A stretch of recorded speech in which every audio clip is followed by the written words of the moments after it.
Hoş gördük, değerli izleyiciler. Ülkede ve dünyada baş verən ən son xəbərlərdən anındaca xəbərdar olmaq üçün Günlük Xəbərlər YouTube kanalımıza abunə olun və bildirişləri açmağı unutmayın. Azərbaycan ərazisində aprelin 3-nə gözlənilən hava şəraiti haqqında proqnoz açıqlanıb. Bu barədə Milli Hidrometeorologiya Xidməti məlumat yayıb. Bildirilib ki, Bakıda və Abşeron yarımadasında hava şəraitinin dəyişkən buludlu olacağı, arabir tutulacağı, əsasən yağmursuz keçəcəyi gözlənilir. Lakin gecəyə doğru bəzi şəhər ətrafı ərazilərdə qısa müddətli az yağış yağacağı ehtimalı var. Gecə və səhər bəzi yerlərdə zəif duman olacaq. Mülayim cənub-qərb küləyi gündüz şimal-qərb küləyi ilə əvəz olunacaq. Havanın temperaturu gecə 14 dərəcə isti, gündüz 24 dərəcə isti olacaq.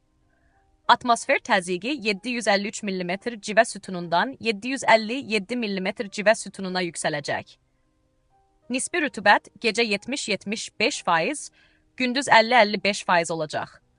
Azərbaycanın rayonlarında bəzi yerlərdə arabir yağıntılı olacağı, şimşək çaxacağı gözlənilir. Ayrı-ayrı yerlərdə qısa müddətli intensivləşəcəyi, dolu düşəcəyi, yüksək dağlıq ərazilərdə sulu qara keçəcəyi, gecə və səhər arabir duman olacağı ehtimalı var.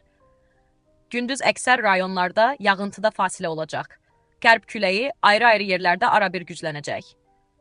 Havanın temperaturu gecə 9-14 dərəcə isti, gündüz 22-27 dərəcə isti, dağlarda gecə 3-8 dərəcə isti, gündüz 12-17 dərəcə isti olacaq. Günlük Xəbərlər YouTube kanalımıza abunə olmağı və videonu bəyənməyi unutmayın.